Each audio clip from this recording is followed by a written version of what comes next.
चलो good morning सबको। करें शुरू। चलो ठीक है। तो बेटा आज के लेक्चर में हम लोग डिस्कशन करने वाले टेस्ट सीरीज की सॉल्यूशंस का। राइट। चलो हम टेस्ट सीरीज की सॉल्यूशंस को डिस्कस करें उसके पहले एक छोटी सी अनाउंसमेंट मैं कर देता हूं। देख लेना। हमारा जो स्पेशली महावितरण का जो टेस्ट सीरीज है ना, जो हम लोगों ने ऑलरेडी लॉन्च किया है, जो हमारी एप्लीकेशन है परीक्षा सारथी नाम से, जिसका जो लिंक है मैंने आपको ऑलरेडी इस वीडियो के डिस्क्रिप्शन बॉक्स में मैंने आपको दे दिया है। वैसे तो ये जो टेस्ट सीरीज है ना, ये 500 रुपीज का टेस्ट सीरीज है, और ये वुमेन्स डे के चलते हम लोगों ने लाइक एक ऑफर निकाला था, जहां पर ये टेस्ट सीरीज आप लोगों को सिर्फ और सिर्फ कितने में मिलेगा, 300 रुपीज में मिलेगा। Okay. Bye the way sir, तो ये जो लोग नए हैं या फिर जिन लोगों ने ऑलरेडी अपना टेस्ट सीरीज ले लिया उनको तो पता है, लेकिन जो लोग नए हमसे जुड़ रहे, मैं उनके लिए थोड़ा एक बार बता देता हूँ। आप जैसे ही परीक्षा सारथी एप्लीकेशन डाउनलोड करोगे तो उस एप्लीकेशन के अंदर ना आप लोगों को महावितरण रिलेटेड दो चीजें मिलेगी। एक तो मिलेगा आपको नोट्स मिलेंगे, तो ये नोट्स वाले फोल्डर के अंदर आपको महावितरण में आपके सिलेबस में जितना भी सिलेबस है सब के आपको की नोट्स मिल जाएंगे। जैसे देख लेना आप लोग यहाँ पे फाइनेंशियल अकाउंट्स एंड ऑडिट, इसमें ना आपको अकाउंट्स एंड ऑडिट के दोनों के मिला के आप लोगों को इस नोट्स के अंदर करीब करीब 35 चैप्टर्स मिल जाएंगे। राइट।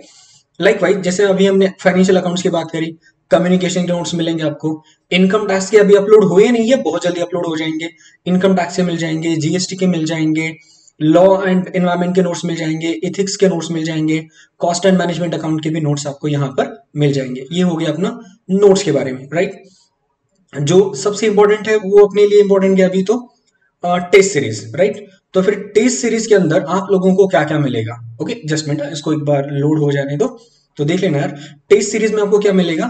टेस्ट सीरीज जो आपको ये 500 रुपीज का टेस्ट सीरीज है, ये टेस्ट सीरीज आपको मिलेगी मात्र 300 रुपीज में। कितने में मिलेगा आपको, 300 रुपीज में मिल जाएगा। और ये टेस्ट सीरीज के अंदर सबसे इंपॉर्टेंट आपको क्या क्या मिलने वाला है, ओके तो सुन लेना।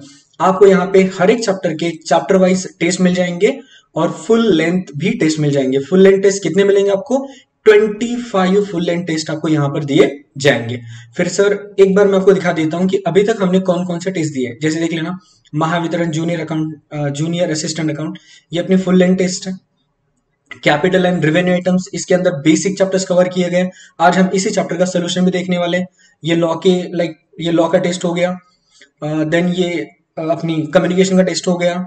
देन देख लेना बिजनेस एथिक्स का टेस्ट है, इनकम टैक्स का टेस्ट है, फाइनेंशियल अकाउंट बेसिक चैप्टर जैसे अभी मैंने बोला था इसका सेकंड टेस्ट है, डेप्रिसिएशन चैप्टर का टेस्ट अलग से है, अकाउंटिंग फॉर शेयर कैपिटल का टेस्ट अलग से है। अब ये फुल लेंथ टेस्ट अभी तक अपनी महावितरण की एप्लीकेशन, अभी तक अपने टेस्ट सीरीज के फोल्डर में ना 5 number of full length test upload हो चुकी है। आने वाले 20 तारीख तक नेक्स्ट 5 टेस्ट अपलोड होने वाली है। ओके। फिर इनकम फ्रॉम हाउस प्रॉपर्टी का एक अलग से टेस्ट है। ऐसे ना आप लोगों को हर एक चैप्टर का मतलब हर एक चैप्टर का आपको यहाँ पे टेस्ट दिया जाएगा। और साथ ही साथ सबसे इंपॉर्टेंट, साथ ही साथ आपको इसी टेस्ट सीरीज के अंदर सबसे इंपॉर्टेंटली कुछ इंपॉर्टेंट वीडियो लेक्चर्स जो कि रिवीजन फॉर्म में रहेंगे वो भी आपको मिल जाएंगे। मतलब सर जो जितने भी इंपॉर्टेंट चैप्टर्स हैं, जहां तक मुझे लगेगा कि ये XYZ नंबर ऑफ चैप्टर्स है, कुछ इंपॉर्टेंट है, स्टूडेंट के लिए स्कोरिंग में काम आएंगे, तो उतने वो लेक्चर्स भी आपको ये टेस्ट सीरीज के अंदर फ्री ऑफ कॉस्ट मिल जाएंगे। टेस्ट सीरीज के अंदर आपको क्या मिल जाएगा, फ्री ऑफ कॉस्ट मिल जाएगा। Right. And the most important, जितने भी टेस्ट सीरीज आप अटेंड करोगे ना, सभी टेस्ट सीरीज के वीडियो सोल्यूशंस भी आप लोगों को दिए जाएंगे। ओके। तो इसीलिए याद रखना, महावितरण में अगर आपको सक्सेस हासिल करनी है ना, तो ये टेस्ट सीरीज आपका सच में सारथी बन सकती है। ओके। तो आपको क्या करना है, डिस्क्रिप्शन में जो हमने आप लोगों को एक परीक्षा सारथी एप्लीकेशन का लिंक दिया है, उस लिंक पे जाइए, एप्लीकेशन को डाउनलोड करिए और आज ही हमारे टेस्ट सीरीज बाय करिए। मैं तो बोलूंगा हाईली रिकमेंडेड है। अगर आपको सक्सेस पानी है यार, अगर आप लोगों को सक्सेस चाहिए ना, तो टेस्ट सीरीज में बोलूंगा मोस्ट रिकमेंडेड टेस्ट सीरीज रहेगा। आपको टेस्ट सीरीज लेना ही चाहिए। ओके।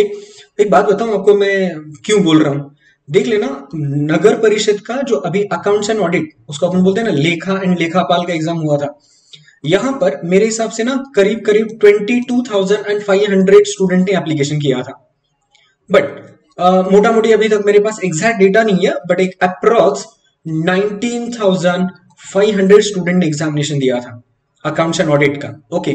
और ये इतना शॉकिंग है कि इसमें से करीब करीब 1250 टू 1250 स्टूडेंट ही क्वालिफाई कर पाए, बाकी सब बच्चे फेल हो गए, बाकी सब बच्चे फेल हो गए। सर तो फिर इतना मतलब ये खतरनाक रेशो यार, अगर देखा जाए तो इतने बच्चे फेल क्यों हो रहे हैं अकाउंट्स पेपर में? टेक्निकल में इतने सारे बच्चे फेल हो चुके हैं, और जो नॉन टेक का पोर्शन है ना, देखा जाए तो मेजॉरिटी बच्चे वहां पर पास है, बट जैसे टेक्निकल पोर्शन की बात आती है तो बच्चे फेल कर जाते हैं, टेक्निकल पोर्शन क्रैक नहीं कर पाते बच्चे। इसका रीजन है वो कहीं पे प्रॉपर उनका क्या बोलते हैं उसको, एक उन्होंने कहीं पर प्रॉपर मतलब लर्निंग नहीं किया है ना, मतलब वो ऑनलाइन के माध्यम से वो फेस टू फेस हो लेना हो या फिर किसी सीनियर जूनियर की मदद से सीखना हो, उन्होंने प्रॉपर लर्निंग नहीं किया है। क्वेश्चन किस टाइप के आएंगे पता नहीं है, टीसीएस आईबीपीएस का लेवल पता नहीं है, क्वेश्चन की लैंग्वेज कैसे आएगी हमको वो पता नहीं है, कभी स्टैंडर्ड टेस्ट सीरीज हमने सॉल्व नहीं किए, अगर हम सॉल्व भी करते तो 2-4 फुल लेंथ टेस्ट सॉल्व करते और उसी की बेसिस पे हम अंदाजा लगा लेते कि अपना को स्कोर बनेगा कि नहीं बनेगा। तो इतनी कम नंबर ऑफ टेस्ट सॉल्व करने से आपका स्कोर बनने वाला है क्या? फ्रैंकली बोलूं नहीं बनने वाला है। आप लोगों को मैं बोलता हूं मिनिमम 20 टेस्ट सॉल्व करनी चाहिए, फुल लेंथ टेस्ट मिनिमम कितने सॉल्व करने चाहिए? 20 टेस्ट सॉल्व करने चाहिए। और चैप्टर वाइज की अगर बात करूं तो आपके सिलेबस में जितने चैप्टर है ना, हर एक चैप्टर का कम से कम एक टेस्ट तो सॉल्व होना चाहिए आपका। चैप्टर वाइज हर एक चैप्टर का कम से कम एक टेस्ट आपका सॉल्व हो मतलब करके हो जाना चाहिए, और full length test minimum 20 test आपके सॉल्व हो जाने चाहिए। अगर आपको मतलब महावितरण में अगर आपको आपका पोस्ट अगर सिक्योर करना है तो इतना करना तो आपके लिए जरूरी बनता ही बनता है, राइट? चलिए ठीक है, तो ये था इंफॉर्मेशन पार्ट जो मुझे लगा ये आपको बताना जरूरी है। That's a thing. ओके चलिए तो शुरू करते हैं आज की क्लास। तो आज की क्लास के अंदर सर हम लोग फिर क्या पढ़ने वाले, चलो वापस से सब लोगों के एक बार गुड मॉर्निंग, एकदम जबरदस्त पावरफुल वाला गुड मॉर्निंग बोलना है, राइट? स्पिरिट वाला गुड मॉर्निंग बोलना है, गुड मॉर्निंग जी, गुड मॉर्निंग। चलिए लेट्स स्टार्ट। तो आज हम क्या क्या क्या कवर करेंगे सर? तो ये टेस्ट सीरीज के अंदर ये जो टेस्ट पेपर है अपना, ये टेस्ट पेपर के अंदर हम लोग क्या क्या कवर करेंगे? तो बेटा जी इसमें अपन कवर करेंगे बेसिक वाले चैप्टर्स। सर जी बेसिक वाले चैप्टर्स में क्या क्या आएगा? आप लोग पढ़ चुके होंगे, होप सो, मैं मान के चलूंगा आप पढ़ चुके होंगे। फिर भी अगर आपको रिमाइंड करना है तो भैया ट्रांजैक्शन का टी, ट्रांजैक्शन की डेफिनेशन से लेकर आप लोगों को अकाउंट्स के जो अपनी बेसिक कंसेप्ट्स है वहां तक इसमें ना आपको कवर किया जाएगा, राइट? अगला चैप्टर इसके अंदर आता है फिर जर्नल, जर्नल के बाद आ जाएगा लेजर, लेजर के बाद आ जाएगा ट्रायल बैलेंस, ट्रायल बैलेंस के बाद बेटा हम लोगों ने इसमें क्वेश्चंस कवर करे हैं, सब्सिडरी बुक्स वाले चैप्टर के भी क्वेश्चंस कवर करे हैं। मतलब मोटा मोटी अगर आपको बताना है तो इस वीडियो के अंदर हमने कौन कौन से चैप्टर्स को कवर किया है? तो बेसिक को कवर किया है, जर्नल को कवर किया है, लेजर को कवर किया है, ट्रायल बैलेंस को कवर किया है, और सब्सिडरी बुक्स वाले चैप्टर को भी हमने कवर किया है। चलिए so let's start with the question number 1, right? देख लेना। अब आप ये मत सोच लेना कि सर इतने भी क्वेश्चन आते हैं क्या, है ना? कभी कभी बहुत बेसिक सा कंसेप्ट आता है एग्जाम में और हम लोग फंस जाते हैं, राइट? चलिए देखते हैं पहला क्वेश्चन क्या है। इन the year dash, in the year dash मतलब यहां पर आप लोगों को ईयर पूछा गया है, right? In the year dash Luca di Borgo Pacioli. आपको पता है ना ये बंदा कौन है? ये बंदा कौन है आपको पता है ना? Father of double inter system. Okay, Luca di Borgo Pacioli एक ऐसा बंदा है जिस बंदे ने डबल एंट्री सिस्टम को इंट्रोड्यूस किया था, पहली बार दुनिया को इंट्रोड्यूस किया था। कब किया था? तो लेट मी टेल यू, आपको पहले बता देता हूं। इसने इंट्रोड्यूस किया था 1494 में इसने डबल एंट्री सिस्टम को इंट्रोड्यूस किया था। And basically he was Italian merchant. वो कौन था बेटा? इटालियन मर्चेंट था, राइट? तो देखना पहला क्वेश्चन कौन सा है फिर कि बेटा डबल एंट्री सिस्टम जो लुक्का पैसिवली भाई साहब ने इंट्रोड्यूस करा था वो कब करा था? तो आपका आंसर क्या आना चाहिए? 1494 में करा था, राइट? चलिए तो फर्स्ट क्वेश्चन का आंसर क्या फिर अपना 1494, तो इसका आंसर है अपना ए। ओके, याद रखना ये टेस्ट मान के चल रहा हूं कि आप लोगों ने अपनी हमारी एप्लीकेशन डाउनलोड करके आप लोगों ने खुद को एसेस कर लिया है। आप लोगों ने क्या किया? खुद को एसेस कर लिया है। और अगर आप ये लेक्चर देख रहे हो तो आपको ना बस वो रीजन चाहिए कि भैया अगर आपका आंसर सही आ गया है तो बहुत अच्छी बात है, अगर आपका आंसर गलत हो गया है तो क्यों गलत हो गया, बस उसकी एक्सप्लेनेशन है। और ये तो भैया इंफॉर्मेशन पार्ट होता है, इसमें कोई बाकी गियर देने के हम लोगों को नहीं। इंफॉर्मेशन पार्ट के अंदर आप लोगों का स्टैटिक डेटा क्लियर होना चाहिए। The double entry system was introduced by mister Lucca passively, हम उसको बोलते हैं लुक्का भाई साहब। कब किया था? 1494 में किया था, राइट? That's the thing. अगला क्वेश्चन देखते हैं, कंसेप्चुअल क्वेश्चन है, इंपॉर्टेंट क्वेश्चन रहेगा। देखना, book keeping is the art of book keeping is an art और science of dash, science of dash okay of the financial transactions of business for a particular period. Okay, अब देख लेना क्या है यार, book keeping is an art और science of क्या, recording का है क्या, हाँ जी सर बिल्कुल है। क्लासिफिकेशन का है क्या, that is classifying, yes. Summarising है क्या, हाँ सर ये भी है, ये भी है ना, यस ये भी है। बट सर इंटरप्रिटेशन इसमें आता है क्या रे, ना। इंटरप्रिटेशन इसमें आता है क्या, नहीं। डिसीजन मेकिंग इसमें आता है क्या, नहीं। अगर आप देखोगे तो देख लेना, हम लोगों ने अकाउंटिंग का डेफिनेशन पढ़ा था, है ना। अकाउंटिंग के डेफिनेशन में आप लोगों ने क्या पढ़ा था बताया वहां पे, accounting is what, accounting is basically art of recording, classifying and summarising. Recording, classifying and summarising. Recording कहां पे होता है बेटा, बोलो रिकॉर्डिंग कहां पे होता है, जर्नल में, है ना। और जर्नल के अंदर ट्रांजेक्शंस रिकॉर्ड करने की प्रोसेस को अपन क्या बोलते हैं, जर्नलाइजिंग कहते हैं। और जर्नल के अंदर ट्रांजेक्शन कौन सी ऑर्डर में रिकॉर्ड किए जाते हैं, तो बेटा अपना आंसर था, कौन सा था अपना, जर्नल के अंदर ट्रांजेक्शंस कौन से ऑर्डर में रिकॉर्ड किए जाते हैं, क्रोनोलॉजिकल ऑर्डर में रिकॉर्ड किए जाते हैं। क्लासिफिकेशन कहां पे किया जाता है बेटा, तो लेजर में किया जाता है ना। क्लासिफिकेशन कहां पे किया जाता है, लेजर में किया जाता है। तो लेजर में ट्रांजेक्शन लिखने वाली प्रोसेस को अपन कहते हैं पोस्टिंग, क्या कहते हैं अपन, पोस्टिंग कहते हैं। ओके, और बेटा ये समराइजेशन क्या है, तो याद रखना जो रिकॉर्ड आपने मेंटेन किया ना, preparation of financial statement is covered under summarisation. कहां पे कवर होता है, समराइजेशन। मतलब क्या से कि बेटा जब हम लोग ट्रेडिंग अकाउंट बना लेते हैं, जब हम मतलब प्रॉफिट एंड लॉस अकाउंट बना लेते हैं, और जब हम अपनी बैलेंस शीट बना लेते हैं, तो ये सब किस में कवर होता है, समराइजेशन में कवर होता है। और ये तीनों किधर कवर होता है बेटा, तो बेटा अकाउंटिंग में कवर होता है, राइट। और इस अकाउंटिंग की मदद से जो कोई अपनी स्टेटमेंट बना लिए है बेटा, उसको समझना, उसको क्या करना, उसकी एनालिसिस करना, उसको समझना, उसको अपन क्या बोलते हैं, इंटरप्रिटेशन ऑफ फाइनेंशियल स्टेटमेंट। और उस स्टेटमेंट की मदद से, उस इंटरप्रिटेशन की मदद से आप डिसीजन लेते हो, उसको अपन क्या बोलते हैं, डिसीजन, राइट। तो ये दोनों अकाउंट्स की एडवांटेजेस में कवर होता है, किधर कवर होता है, दोनों अकाउंट्स की एडवांटेजेस में कवर होता है। तो ये बेसिक अकाउंटिंग के कोर फंक्शंस में कवर होता है, राइट। तो अगर आपसे पूछा जाए तो बेटा इसमें आपका आंसर क्या होना चाहिए, रिकॉर्डिंग भी होना चाहिए, क्लासिफाइंग भी होना चाहिए, और समराइजिंग भी होना चाहिए। तो दैट्स व्हाई इसका आंसर क्या होगा, आप दो लोग देख लेना क्या कहता है यहाँ पे, 1, 2 एंड 4। 4 तो वैसे भी नहीं होने वाला, 4 होने वाला है क्या, ना। देखो 5 होने वाला है क्या, नहीं। तो इसमें यहां पर भी 5 दोबारा आ गया, तो ये भी नहीं होना चाहिए। तो बेसिकली आपका आंसर क्या आना चाहिए, 1, 2, 3, सॉरी 1, 2 एंड 3। तो इसका आंसर क्या है, इसका डी, राइट।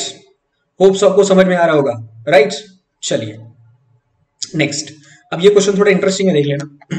इंटरेस्टिंग है, बहुत इंटरेस्टिंग है, देख लेना। आईबीपीएस वाले आप लोगों का गेम कहां पे बजा देंगे, सच में देख लेना। तुम बोलोगे यार क्या, कितना छोटा पॉइंट था यार।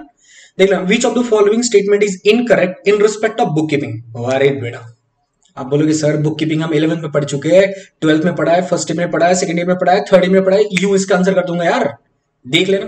वैसे ये आंसर यहाँ पे बोल्ड है, लेकिन अब खुद से पूछ लेना, जब आप लोगों ने टेस्ट सीरीज के अंदर टेस्ट अटेम्प्ट किया था, तो आपका आंसर करेक्ट था क्या, खुद से बोल देना। अगर था तो बहुत बढ़िया, you are on the right road. But गलत था तो समझ लेना कि आपका रीडिंग कम है, आपका रीडिंग क्या है, वीक है। आपने स्टेटमेंट को ठीक से पढ़ा क्या, नहीं पढ़ा, राइट। चलो देखते हैं, स्टेटमेंट 1 देखते हैं, ट्रू है कि फॉल्स है, करेक्ट है कि इनकरेक्ट है। ओके, बुक कीपिंग के बारे में बोला जा रहा है, it is a method of recording day to day transaction. सही है यार, ये ट्रू है। बुक कीपिंग इज द, जहां पे हम डे टू डे ट्रांजेक्शन को रिकॉर्ड करते हैं, है ना, उसको अपन क्या बोलते हैं, बुक कीपिंग, राइट। और बुक कीपिंग कौन करता है रे, कौन करता है, अकाउंटेंट करता है बेसिकली बुक कीपिंग। चलिए next, all records are prepared for specific period which are useful for future reference. ये भी इंपॉर्टेंट है, बुक कीपिंग के अंदर जो रिकॉर्ड मेंटेन किया जाता है ना, वो हमें फ्यूचर के रेफरेंस में काम आता है, वो हमें फ्यूचर के रेफरेंस में काम आता है। अब मान के चलो जो मैंने बुक कीपिंग के अंदर रिकॉर्ड बना के रखा हुआ है, बुक कीपिंग मतलब एक हाथ पर्टिकुलर ट्रांजेक्शन जर्नल से निकालना और उसको कहां पे पुश कर देना, बोलो कहां पे पुश कर दिया अपन, लेजर में। और लेजर का यूटिलाइजेशन करके अपन लेजर के बैलेंस से निकाल करके क्या बना लेते हैं, ट्रायल बैलेंस बना लेते हैं। और ट्रायल बैलेंस की मदद से क्या बना लेते हैं, फाइनेंशियल स्टेटमेंट बना लेते हैं। और जब कभी हमको कोई ट्रांजेक्शन को वेरीफाई करना हो तो अपन एक सोर्स उसका क्या चेक करते हैं, बुक कीपिंग। तो ये भी सही है, right. A record of transactions are based on rules and regulations। बराबर है यार, जो कोई ट्रांजेक्शंस अपन रिकॉर्ड करते हैं, वो ट्रांजेक्शन रिकॉर्ड करते टाइप पर अकाउंटिंग के कुछ basic fundamental rules and regulations है, उसको हमें क्या करना होता है, कंसिडर करना होता है। और उसको हमें कंसिडर करते हुए ही ट्रांजेक्शंस को लिखना होता है। जैसे प्रोप्राइटर के पर्सनल ट्रांजेक्शन बिजनेस के बुक्स ऑफ अकाउंट्स में रिकॉर्ड नहीं करते, और बिजनेस के ट्रांजेक्शन प्रोप्राइटर के बुक्स ऑफ अकाउंट्स में रिकॉर्ड नहीं करते, राइट। कैपिटल एक्सपेंडिचर हम कैपिटलाइज करते हैं, एसेट के फॉर्म में लिखते हैं।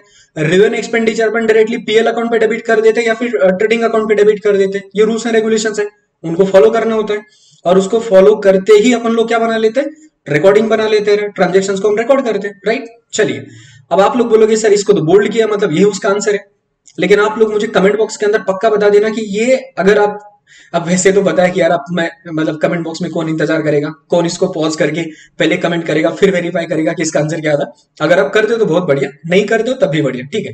देख लेना इसमें गलत क्या था ये समझने की कोशिश करते हैं अपन लोग।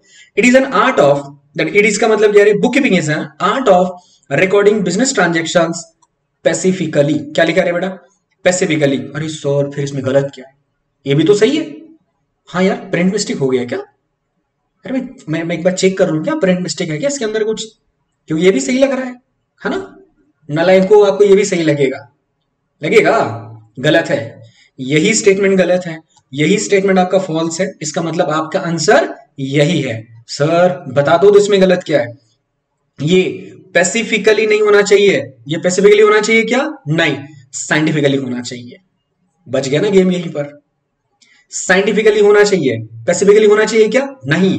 एग्जाम प्रेशर में अपन लोग ऐसे ही करते हैं, स्पेसिफिकली दिखाई दिया हमारे मन में होता है, कंसेप्ट हमको आता है साइंटिफिकली, तो जैसे अपन देखते हैं स्पेसिफिकली तो लगेगा कि है साइंटिफिकली, क्लिक करके आ जाओगे, है कि नहीं। चलो done. Next, choose mismatched pair. यहां पर हम लोगों को एक पेयर दिया गया, उसको जो मिसमैच है हमको उसको देखना है, राइट। देख लेना, बुक कीपिंग जर्नल लेजर बराबर है, journal ledger both are the part of book keeping, मतलब ये तो एकदम सही है, राइट। अकाउंटेंसी है ना, याद रखना हम लोगों ने ना अपने लेक्चर्स के अंदर फेस टू फेस बैच के अंदर खास करके इसको पढ़ाया था कि लाइक बुक कीपिंग है ना, कि भैया बुक कीपिंग क्या है, राइट, अकाउंटिंग क्या है और अकाउंटेंसी क्या है, राइट, और अकाउंटेंसी क्या है, इसको आपने अच्छे से पढ़ा था, है कि नहीं, राइट। अकाउंटेंसी क्या बोलता है देखना, प्रॉफिट एंड लॉस यहाँ पे एक्चुअली अकाउंट होना चाहिए, जस्ट मिनट, यहाँ पे क्या होना चाहिए बेटा, अकाउंट होना चाहिए, और ये क्या अपना बैलेंस शीट, ठीक है, ये भी तो सही है। नेक्स्ट क्या बोलते हैं, debit side of trial balance is short by 1200 rupees dash suspense account will appear on the credit side by ₹1200। Okay ठीक है, देखते हैं मिसमैच क्या हो गया इसमें, मैं समझा दूंगा आपको मैं। Partial omission trial balance will not match, बराबर है।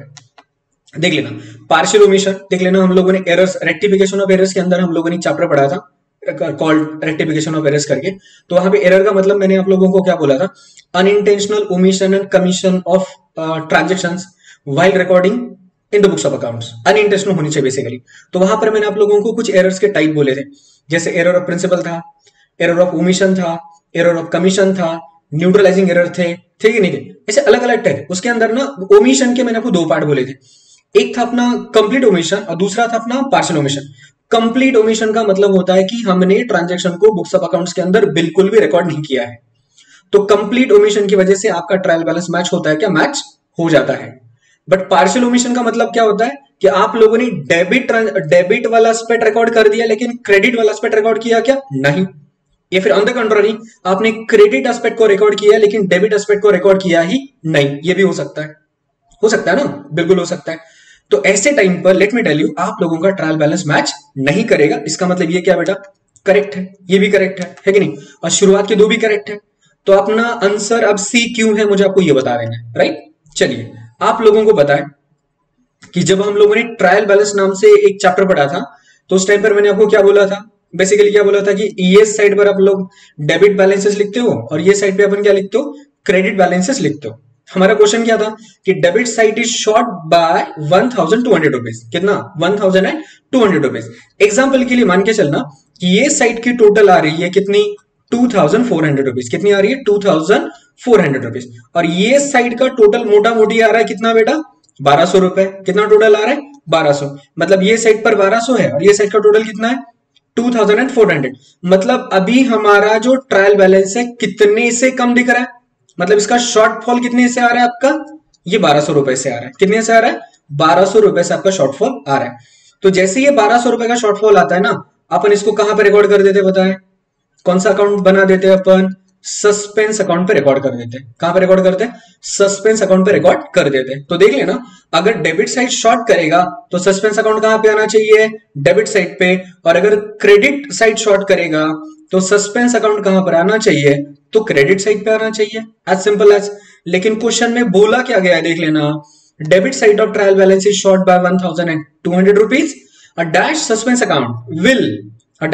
account will appear on the credit side। यार अगर डेबिट साइड शॉर्ट करेगा तो सस्पेंस अकाउंट क्रेडिट साइड पे आएगा क्या? नहीं आएगा। कहां पर आएगा? डेबिट साइड पे आएगा। दैट्स व्हाई इसका आंसर क्या होना चाहिए बेटा? मिसमैच पेयर कौन सा अपना? Option number C. डन। चलो next next next next next बहुत क्वेश्चन सॉल्व करने हैं आप लोगों को। देख लेना, ये अपनी एक्सप्लेनेशन सीरीज का पहला ही मतलब वीडियो है। अगर आपको लगता है कि सर हमें और थोड़ा डीप में एक्सप्लेनेशन का रिक्वायरमेंट है, या फिर सर बहुत ज्यादा डीप में एक्सप्लेनेशन हो रही है, थोड़ा कम एक्सप्लेनेशन कर देना, स्पीड बढ़ा देना, अगर आपका कोई भी रिमार्क है तो आप परीक्षा सारथी ऐप के चैट बॉक्स में जाइए और वहां पर हमको आपका रिमार्क बता दीजिए। या फिर ये वैसे बाय द वे ये lecture I don't know YouTube के ऊपर आएगा नहीं आएगा। अगर आएगा तो आप मुझे यूट्यूब के कमेंट बॉक्स के अंदर भी बता सकते हो, ठीक है? तो हम उसके हिसाब से अगले लेक्चर्स का प्लानिंग करेंगे। There are basically dash methods of accounting. बताइए मेथड्स ऑफ अकाउंटिंग कितनी है? सुनो, कभी कभी ना नालायक स्टूडेंट ऐसे करते हैं, जैसे ही पूछते हैं ना क्वेश्चन मेथड्स ऑफ अकाउंटिंग कौन सी है, तो चिल्लाना शुरू करते हैं, पर्सनल, रियल, नॉमिनल। नहीं, ये उसका आंसर है क्या? नहीं बेटा, ये उसका आंसर नहीं है। बात हो रही है यहाँ पे मेथड्स ऑफ अकाउंटिंग की। किसकी बात हो रही है? मेथड्स ऑफ अकाउंटिंग की। तो अकाउंटिंग की बेसिकली मेथड्स कितनी है? 3। अगर नंबर्स में पूछा जाए basically there are dash methods of accounting, तो कितनी है? 3 मेथड्स ऑफ अकाउंटिंग है। फिर सर कौन कौन सी है पूछेगा तो आप क्या बोलोगे? एक्रिवल। कौन सा है अपना? Accrual. And accrual is also known as what? Mercantile system of accounting. Accrual. दूसरा होता है अपना कैश सिस्टम, और तीसरा होता है अपना हाइब्रिड। हाइब्रिड का मतलब क्या होगा? एक्रिवल प्लस कैश सिस्टम जहां पे काम करता है, हम उसको क्या बोलते हैं? एक्रिवल सिस्टम ऑफ अकाउंटिंग बोलते हैं। तो बेटा इसका आंसर क्या होना चाहिए? Simply basically there are dash methods of accounting. क्या होना चाहिए? There are 3 methods of accounting, namely accrual, cash and hybrid. Right, that's all. देख लेना आपका आंसर क्या है। क्या बोलता है? 2 है क्या? 2 तो आंसर भी नहीं होना चाहिए। नहीं नहीं, 3 है बोल रहे हैं, नेमली कैश, एक्रिवल एंड मिक्स्ड। बराबर है, बराबर कि नहीं? अब पर्सनल, रियल, नॉमिनल ये है क्या? नहीं रे, ये तो बिल्कुल भी नहीं है। चलो next, cash basis of accounting is followed. अरे भाई देख लेना, ये क्वेश्चन बहुत इंपॉर्टेंट है। मुझे ऐसे क्वेश्चन जब मैं फ्रेम करता हूं ना, सच में जबरदस्त लगता है। ये लेवल वाले क्वेश्चन होते हैं, ये है कि नहीं? ऐसे चिंदी क्वेश्चन सॉल्व करने में कोई मतलब नहीं है, लेवल वाले क्वेश्चन सॉल्व करने चाहिए। राइट, देख लेना, cash basis of accounting is followed by. Cash basis of accounting कौन फॉलो करेगा? राइट, देख लेना, डॉक्टर्स एंड लॉयर्स, यस करेंगे। डॉक्टर्स लॉयर्स करेंगे तो भैया चार्टर्ड अकाउंटेंट भी करेंगे ना। Right, not for profit organisations, ये भी करेंगे। देख लेना, हम लोगों ने एक चैप्टर पढ़ा था नॉट फॉर प्रॉफिट ऑर्गेनाइजेशन, या फिर सेक्शन 8 करके। राइट, तो वहां पे हमने क्या बोला था? यहाँ पे क्रेडिट ट्रांजेक्शन हमें कोई दिखाई नहीं देता है। क्यों? बिकॉज ये क्या सिस्टम ऑफ अकाउंटिंग फॉलो करते हैं। राइट, इसका मतलब कि भैया लॉयर डॉक्टर भी करेंगे, सीए भी करेगा, और एनजीओ भी करेंगे। आगे क्या लिखा है? मैन्युफैक्चरिंग कंसर्न, मतलब जो मैन्युफैक्चरर है वो लोग क्या सिस्टम ऑफ अकाउंटिंग फॉलो करेंगे? गलत है। मैन्युफैक्चरर अगर डिसाइड करेंगे ना कि हम लोग अपने बुक्स ऑफ अकाउंट सिर्फ कैश बेसिस पे ही फॉलो करेंगे, तो उनके लिए पॉसिबल होना है क्या? पॉसिबल नहीं होना है। तो देख लेना, अब हम नीचे हमें ऑप्शंस मिल जाएंगे, तो वैसे आपका आंसर क्लियर होना चाहिए। क्या? 1, 2 एंड 3 कहां पे दिखेगा? देख लो, ऑप्शन डी में। तो इसका आंसर क्या है? डी। चलो जी, next question, which of the following is not true? क्या बोल रहा है रे? नॉट ट्रू का मतलब आपको बोलना क्या है? फॉल्स कौन सा है बताना है। नॉट ट्रू का मतलब क्या होता है बेटा? फॉल्स कौन सा है आपको ये बता देना है। चलो देख लेते हैं। A cash basis of accounting, a cash basis of accounting. देख लेना कितना मस्त पेपर बना है अपना। पहले हमने क्वेश्चन किस कंसेप्ट पे बनाया रे? कि basically there are dash methods of accounting, कितनी है, कौन सी है, इसके ऊपर क्वेश्चन आ गया। राइट, फिर भैया मतलब क्या सिस्टम कौन फॉलो करता है कि नहीं? मर्केंटाइल सिस्टम कौन फॉलो करता है, इसके ऊपर क्वेश्चन हो गया। अब अगला क्वेश्चन कौन सा आ रहा है पता है? इसी को लेकर कि यार कौन सा फॉल्स है ये बता देना। इसका मतलब अब इसमें अगर आपको option A B C D मिल गया ना, तो अलग से 4 पॉसिबिलिटी के साथ 4 नए क्वेश्चन बन जाएंगे यार। बनेंगे कि नहीं बनेंगे? यस बनेंगे। देख लेना। Cash basis of accounting, sir जरा इसका हमें एक्सप्लेनेशन चाहिए। कैश बेसिस का मतलब होता है सिंपल, इस हाथ से गुड्स लो, इस हाथ से कैश लो, खत्म, राइट। एक्रूअल का मतलब क्या? ड्यू बेसिस पे। एक्रूअल का मतलब क्या होता है? ड्यू बेसिस पे, right. Cash basis of accounting, revenue is recognised when cash is received and expenses are paid when cash is paid. बराबर है। कैश मतलब सिस्टम ऑफ अकाउंटिंग के अंदर हम लोग जब तक कैश पेड नहीं होता तब तक उसको रिकॉर्ड नहीं करते। करते हैं क्या? नहीं करते। और जब तक रेवेन्यू रिसीव नहीं हो जाता तब तक उसको रिकॉर्ड करते हैं क्या? नहीं करते। सही है, first statement is correct. Second देख लेना। एक्रूअल में क्या करते हैं अपन? एक्रूअल में जैसे ड्यू हो जाता है रिकॉर्ड करते हैं, है कि नहीं। Revenue is recorded when it is earn, receive होता है नहीं होता फर्क नहीं पड़ेगा। मैंने इसके लिए आपको एग्जांपल दिया था क्रेडिट सेल्स। अगर कोई ट्रेडर है क्रेडिट सेल्स करेगा ना, तो जिस साल उसने क्रेडिट सेल्स करी है वो बंदा उसी साल उसका रेवेन्यू दिखा देगा। वो इंतजार करेगा क्या कैश रिसीव होने तक रिकॉर्डिंग करने का? नहीं। कैश रिसीव होने तक का इंतजार कहां पे होता है? क्या सिस्टम ऑफ अकाउंटिंग में, यहां पे होता है क्या? नहीं। और एक्सपेंसेस आर और accrued and expenses are recorded when they are incurred। बराबर है। एक्सपेंडिचर जब इनकर हो जाएगा तो उस टाइम पर हम उसको क्या करते हैं? पेड बोल रहे हैं यहाँ पे? नहीं, पेड की यहाँ पे बात ही नहीं हो रही है, इनकर की बात हो रही है। जैसे एक्सपेंडिचर इनकर हो जाएगा हम क्या करेंगे? उसको रिकॉर्ड कर देंगे, राइट। चलिए now coming to the next, option C. Option C तो बाय द वे इसका आंसर है, क्यों है बता देता हूं, पहले ऑप्शन डी पे चलते हैं। The laws in India prohibits the use of mixed, हाँ इसको एम भी कर देना। इंडिया के अंदर अपन हाइब्रिड सिस्टम फॉलो नहीं कर सकते। कर सकते हैं क्या? नहीं कर सकते, याद रखना। इंडिया के अंदर अपन हाइब्रिड सिस्टम फॉलो नहीं कर सकते, राइट। चलिए, a mixed basis of accounting क्या बोलता है? A mixed basis of accounting, revenues and assets are recorded on the accrual basis. यही भी गलत हो गया यार, क्या बोलता है? On the accrual basis, whereas expenses are recorded are generally taken on cash basis. Actually इसका आंसर क्या होना चाहिए? ये दोनों को होना चाहिए था कैश बेसिस पे, और इनको क्या होना चाहिए था? बोलो कौन से बेसिस पे होना चाहिए था? ड्यू बेसिस पे होना चाहिए था। मतलब वर्ड यहाँ पे उल्टा हो गया, है कि नहीं? पक्का? चलो, होप सबको समझ में आ गया। इसका आंसर क्या है फिर? C. Coming to the next question, question number 8। Which of the following is quantitative characteristics of accounting information? कौन सा है? अकाउंटिंग इंफॉर्मेशन के मतलब फीचर्स है, राइट। क्वालिटेटिव क्वांटिटेटिव वो दोनों है। Reliability, Reliance and understandability and compatibility, ये सब के सब क्या है? ये सब के सब क्या है? क्वांटिटेटिव फीचर्स है इसके। ये सब के सब क्या है? क्वांटिटेटिव फीचर्स है। दैट्स व्हाई इसका आंसर क्या होना चाहिए? All of the above. और याद रखना ये टाइप के क्वेश्चन ना इंफॉर्मेटिव क्वेश्चंस होते हैं। कौन से क्वेश्चंस होते हैं बेटा? इंफॉर्मेटिव क्वेश्चन होते हैं। जैसे डबल एंट्री सिस्टम किसने लॉन्च किया? अकाउंटिंग डी कौन से दिन पे होता है? डबल एंट्री सिस्टम कब लॉन्च हुआ? अकाउंट्स के कितने टाइप है? मेथड्स ऑफ अकाउंटिंग के कितने टाइप है? इसके फीचर्स क्या है? ये सब इंफॉर्मेटिव टाइप्स होते हैं। यहाँ पे अकाउंट्स का ज्यादा एप्लीकेशन होता नहीं है, आपको ये याद ही रखना पड़ेगा। चलो नेक्स्ट क्वेश्चन क्या बोलता है? विच of the following is recorded in the books of accounts? इनमें से कौन सा बुक्स ऑफ अकाउंट्स के अंदर रिकॉर्ड होगा? क्या बोलता है? Transactions, events, both transactions and events. आगे देख लेना। Transaction which can be express in terms of money, transactions which can be express in terms of money. Bye the वे मुझे पता है, अब मेजॉरिटी लोग क्या बोलेंगे पता है कि सर ट्रांजेक्शंस एंड इवेंट्स ये दोनों रिकॉर्ड होते हैं, तो इसका आंसर क्या होना चाहिए? सी। इसका आंसर क्या होना चाहिए? सी। बाय द वे इसका सी आंसर गलत है। इसका सी आंसर क्या है? गलत है। क्यों गलत है बताऊं?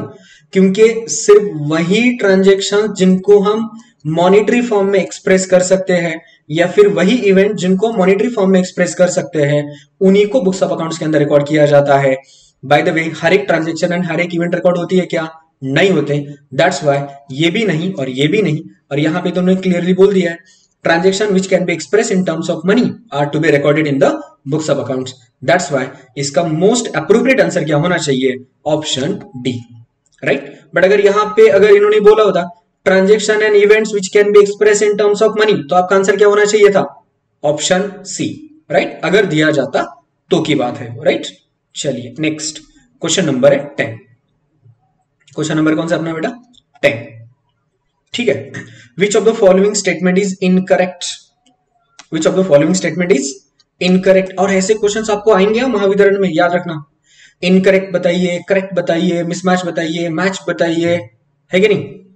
ऑर्डर में बताइए, ऐसे भी क्वेश्चंस आपको आ सकते हैं। देख लेना, इनकरेक्ट बताना है आपको, इनकरेक्ट बताना है मतलब क्या बताना है आपको, फॉल्स कौन सा ये बताना है, राइट। देख लेना, trade discount is an allowance given on the catalogue price, एकदम करेक्ट है ना। By the way trade discount को लेकर इंपॉर्टेंट बात याद रखना, trade discount is not to be recorded in the books of accounts. Trade discount books of accounts में record होता है क्या, नहीं होता। चलिए next, cash discount is the concession given for encouraging prompt payment, बराबर है। और आपको पता है ना, ये cash discount books of accounts के अंदर रिकॉर्ड होता है क्या, यस होता है। और कैश डिस्काउंट जो दिया जाता है वो अपने लिए क्या होता है, एक्सपेंस होता है। तो ये इसका अकाउंट का नेचर क्या होगा बताना, फिर अकाउंट का नेचर होता है नॉमिनल, क्या होता है, नॉमिनल। चलो नेक्स्ट है अपना ऑप्शन, वैसे वो सी है, यहाँ पे गलती से डी हो चुका है, ये ऑप्शन सी है। क्या लिखा है, cash discount and trade discount being a nominal nature shall be debited to the profit and loss account. मुझे एक बात बताओ यार, इसका आंसर क्या होना चाहिए, cash discount and trade discount being a nominal nature are to be debited to the profit and loss account बोल रहे हैं। तो ना मैं एक बात बताऊं, यहाँ पे ना करीब 70% स्टूडेंट आंसर गलत करेंगे और क्या बोलेंगे पता है, हाँ सर, हाँ बिल्कुल यही उसका आंसर है। बट गलत एक बात, इसमें गलत क्या हो गया पता है, ये कह रहा है एंड ट्रेड डिस्काउंट। अरे भैया trade discount books of accounts के अंदर रिकॉर्ड ही नहीं होता, तो प्रॉफिट एंड लॉस अकाउंट में डेबिट करने का सवाल आता है क्या, नहीं। तो दैट्स व्हाई यही स्टेटमेंट अपना क्या है बेटा, फॉल्स है, राइट। फिर भी लास्ट वाला स्टेटमेंट पढ़ लेना, contingent liabilities are shown by way of footnote under balance sheet। किया जो contingent liabilities होती है ना, so basically contingent liability क्या होती है, तो contingent liabilities ऐसी liabilities होती है which are depend upon happening or non happening of future uncertain events। और ये जो contingent liability होती है ना, अपन बैलेंस शीट में नहीं दिखाते, कैसे दिखाते हैं, बैलेंस शीट के नीचे बाय वे ऑफ फुटनोट। कैसे दिखाते हैं, बैलेंस शीट के नीचे बाय वे ऑफ फुटनोट दिखा देते हैं, राइट। चलिए coming to the next, choose odd one choose करना है आपको। Reliance Industries Limited, Ramlal and associates, Maharashtra furniture, Gandhi charitable trust, right. बता दीजिए कौन सा ऑड वन होगा, कौन सा ऑड वन होगा। देखो Reliance and industries limited profit making है, रामलाल एंड एसोसिएट बिल्कुल प्रॉफिट मेकिंग ऑर्गेनाइजेशन है, महाराष्ट्र फर्नीचर भी क्या है, प्रॉफिट मेकिंग ऑर्गेनाइजेशन है। और क्या लिखा है, गांधी चैरिटेबल ट्रस्ट, ये क्या अपनी not for profit making concern organisation है। तो दैट्स व्हाई इसका आंसर क्या होना चाहिए, गांधी चैरिटेबल ट्रस्ट। क्या होना चाहिए इसका आंसर, गांधी चैरिटेबल ट्रस्ट होना चाहिए, ठीक है। चलो देख लेना, बहुत सारे क्वेश्चन सॉल्व करने हैं हम लोगों को, लेकिन आज के सेशन में हम लोग जितने क्वेश्चन बन सकते उतने सॉल्व करेंगे, राइट।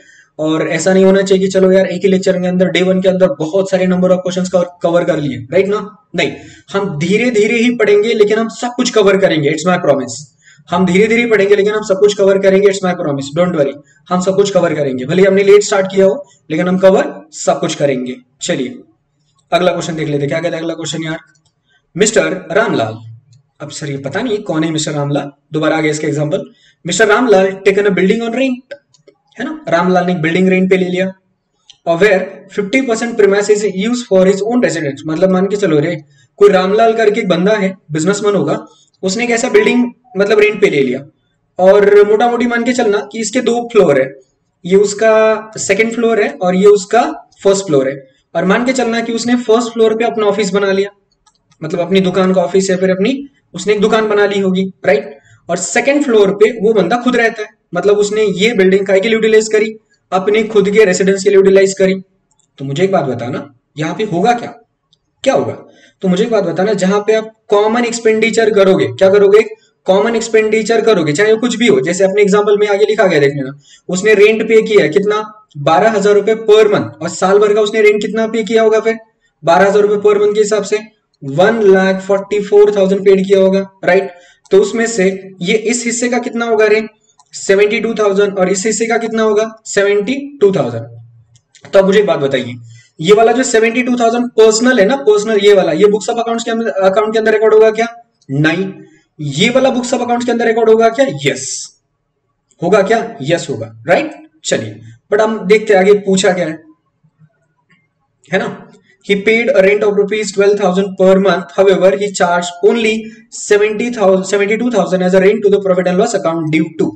मतलब उस बंदे ने क्या किया, ऐसे किया कि यही बुक्स ऑफ अकाउंट्स के अंदर चार्ज किया, तो ऐसा क्यों किया उसने, इस करने के पीछे रीजन क्या था, क्या उसका एंटिटी कंसेप्ट रीजन है, कॉस्ट कंसेप्ट है, कंजर्वेटिज्म कंसेप्ट है, या फिर एक्रूअल कंसेप्ट है। एक बात बताऊं, इसका आंसर है एंटिटी कंसेप्ट। एंटिटी कंसेप्ट का मतलब क्या होता है कि बिजनेसमैन और बिजनेस दोनों क्या है, अलग अलग है, दोनों क्या है, अलग अलग है। इसको अपन कहेंगे सेपरेट लीगल एंटिटी। क्या कहेंगे अपन इसको, सेपरेट लीगल एंटिटी कहेंगे। और बुक्स ऑफ अकाउंट्स के अंदर जितने भी ट्रांजैक्शंस रिकॉर्ड किए जाते हैं वो बिजनेस के पॉइंट ऑफ व्यू से रिकॉर्ड किए जाते हैं, बिजनेसमैन के पॉइंट ऑफ व्यू से रिकॉर्ड नहीं किए जाते। दैट्स व्हाई बिजनेसमैन के personal expenditure books of accounts के अंदर रिकॉर्ड नहीं होते। किसके होते, सिर्फ और सिर्फ बिजनेस के होते हैं। तो इसका आंसर क्या आना चाहिए, एंटिटी कंसेप्ट। कॉस्ट कंसेप्ट हम बुक्स ऑफ अकाउंट्स के अंदर जितनी भी एसेट्स है वो कौन सी वैल्यू पे लिखते हैं बेटा, कॉस्ट कंसेप्ट पे लिखते हैं, कॉस्ट वैल्यू पे लिखते हैं। हम इसको आगे डिटेल में ले लेंगे। कंजर्वेटिज्म का मतलब क्या होता है, a businessman is allowed to anticipate the future losses but he is not allowed to anticipate the future gains, right. देखो, capital plus liabilities is equal to asset is based on, अरे कर लेना, ये आना चाहिए आपको।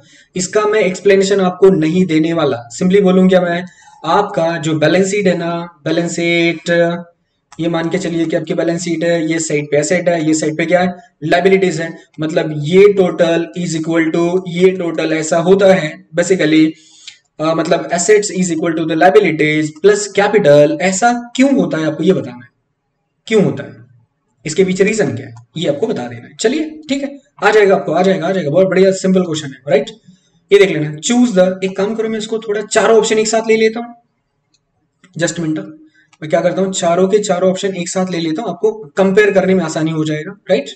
देखो आपको क्या चूज करना है, करेक्ट ऑप्शन चूज करना है। क्या चूज करना है, करेक्ट ऑप्शन चूज करना है। देख लेना, आप करेक्ट ऑप्शन सर चूज क्या करें तो क्या करें, पहले देख लेते दिया क्या है। यहाँ पे हम लोगों को एसेट दिया, यहाँ पे लायबिलिटी दिया, यहाँ पे इनकम ऑब्लिक गेन दिया, और यहाँ पर क्या दिया हमको, लॉस ऑब्लिक एक्सपेंडिचर दिया। अब इसके नीचे यार उन्होंने अलग अलग एग्जांपल दिए होंगे, जैसे प्रीपेड रेंट, क्या हमारी एसेट है, ये तो सही जा रहा है।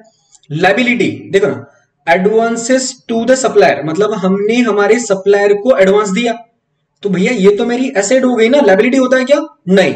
मतलब ये ऑप्शन तो वैसे मेरा होने वाला है क्या, नहीं। बी देखते हैं, क्या प्रीमाइसिस मेरी एसेट है, बिल्कुल।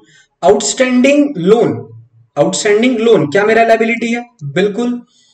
डिविडेंड डिक्लेयर्ड बेसिकली मेरा लायबिलिटी होता है। डिविडेंड डिक्लेयर क्या होता है मेरा, बेसिकली लायबिलिटी होता है। ये मेरा इनकम होता है क्या, नहीं।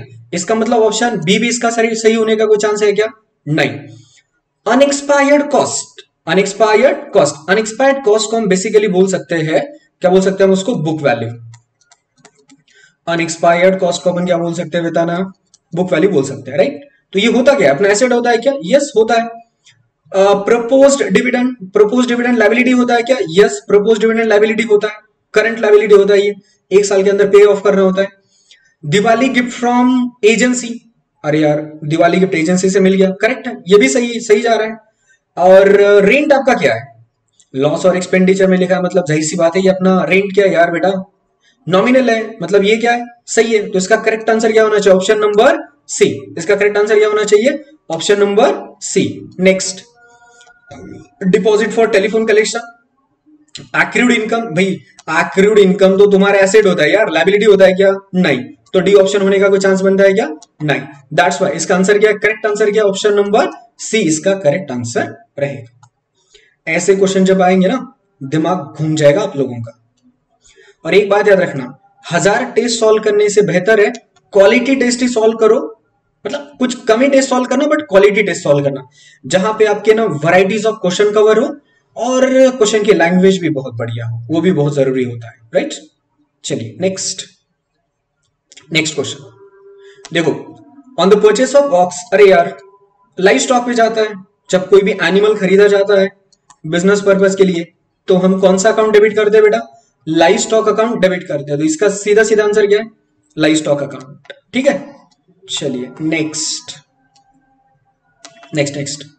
Mister x started business with cash ₹50,000। चलिए एक्स ने अगर 50,000 के साथ अपना बिजनेस शुरू कर दिया तो बेसिकली इसका एंट्री क्या बनेगा, क्या बनेगा, cash account debit to capital account, cash account debit to capital account. मतलब एज ऑफ नाउ मेरे कैपिटल में कितना पड़ा हुआ है 50,000 और मेरी कैश में भी कितना पड़ा हुआ है बेटा 50,000 पहले ट्रांजेक्शन से। Okay, and purchased a computer on credit. उस बंदे ने क्या किया, कंप्यूटर खरीदा क्रेडिट पे, कंप्यूटर खरीदा क्रेडिट पे, कितने का 20,000 का। तो मुझे एक बात बताइए, अगर एक बिजनेसमैन ने बिजनेस शुरू कर दिया तो उसके पास कैश आएगा 50 का और वो कैपिटल बन जाएगा 50 का। बट अगर आप उधार पे कंप्यूटर खरीदोगे तो कंप्यूटर आपकी क्या होती है बेसिकली एसेट। तो आपकी एसेट कितने से बढ़ी 20,000 से और साइमल्टेनियस लायबिलिटी भी कितना बढ़ा रहा है आपका 20,000 से, बराबर है कि नहीं। तो अगर आपसे क्वेश्चन में पूछा जाएगा कि हुआ हो क्या रहा है तो बता देंगे in relation to the purchase, in relation to the purchase computer on credit which of the following is correct. Correct कौन सा आपको ये बता देना है, देख लेना क्या बोलता है। Total asset will increase by 20,000 with increase in the liability by 20,000। सही है, देख लेना उसका एक्सप्लेनेशन में अभी दिया था आपको थोड़ी देर पहले, यहां पे देख लेना। ये बिजनेस शुरू करने के लिए था 50-50, उधार पे खरीदोगे तो एसेट कितने से बढ़ेगा 20 पे और उसी के साथ साइमल्टेनियस लायबिलिटी भी कितने से बढ़ेगा 20 से, राइट। चलिए नेक्स्ट नेक्स्ट देख लेना, नेक्स्ट क्वेश्चन कौन सा है, सॉरी नेक्स्ट ऑप्शन कौन सा है। Total asset will increase by 20,000 with increase in the liability by 20,000। अब आप बोलोगे सर ये वाला ऑप्शन और ये वाला ऑप्शन तो मतलब मैच कर रहा है ये और ये, लेकिन आगे कुछ अलग है, देख लेना आगे क्या लिखा है, and increase in the capital by 20,000। आपको ऊपर के एक्सप्लेनेशन कहीं पर भी कैपिटल के ऊपर इंपैक्ट दिख रहा है क्या, नहीं, that's were wrong, right. Option C total asset will increase by 20,000 with increase in capital, ये भी गलत है। The total capital will increase, अरे कैपिटल इंक्रीज होने वाला नहीं है, राइट। चलिए दैट्स व्हाई इसका आंसर क्या है, आंसर है ये, उसका आंसर क्या है, आंसर ये है। चलिए next, international accounting day is observed on, international accounting day याद रखना और इसको IMP भी कर देना। ये इंफॉर्मेशनल पार्ट होता है, आपको आना ही चाहिए, आपको क्या होना चाहिए, पक्का पक्का आना ही चाहिए। दैट्स व्हाई इसका आंसर क्या है 10th नवंबर। कौन सा 10th नवंबर। ईयर पूछेगा तो क्या लिख दोगे 1494, ईयर पूछेगा तो उसके आगे क्या लिख दोगे आप 1494। बाय द वे यहां पे तो हम लोगों को ईयर पूछा गया है क्या, नहीं पूछा है, राइट। चलिए कन्वेंशनल सिस्टम ऑफ अकाउंटिंग याद रखना, जैसे ही वर्ड दिखेगा कन्वेंशनल तो आप क्या बोलोगे इंडियन, क्या बोलोगे आप Indian. Conventional system of accounting is Indian system. Double entry system है क्या, नहीं। इंग्लिश एंट्री है क्या, नहीं। इसका आंसर क्या है कन्वेंशनल। अगर ऐसा ऑप्शन आ गया तो आपका सीधा आंसर क्या होना चाहिए, इंडियन सिस्टम होना चाहिए। आपका सीधा आंसर क्या होना चाहिए, इंडियन सिस्टम होना चाहिए। ओके ठीक है। तो वैसे ना अभी भी मतलब इस वाले पेपर के अंदर हमारे करीब करीब अभी 30 क्वेश्चंस बाकी है। ओके, ये 30 क्वेश्चन का जो मतलब सेशन होगा ना एक्सप्लेनेशन वाला, वो हम कल अपलोड कर देंगे, राइट। चलिए तो आज के लिए यहीं पे रुकते हैं, मिलते हैं अगले सेशन के अंदर। तब तक के लिए टाटा बाय बाय। और हाँ इंपॉर्टेंट, कोई भी टेस्ट सीरीज का एक्सप्लेनेशन वीडियो देखने से पहले मेक श्योर कि आप लोगों ने वो टॉपिक पढ़ा है, आप लोगों ने इस टॉपिक को अच्छे से जान लिया है, टेस्ट सीरीज सॉल्व किया है। और सिर्फ वेरीफाई करने के लिए, ज्यादा एक्सप्लेनेशन के लिए आप लोग ये क्या बोलते हैं अपन टेस्ट सीरीज की एक्सप्लेनेशन वीडियो आप लोग देख रहे हो, ये मेक श्योर करना, डायरेक्टली मत देख लेना, ठीक है। चलो मिलते हैं अगले सेशन के अंदर, तब तक के लिए tata bye bye, thank you, have a nice day.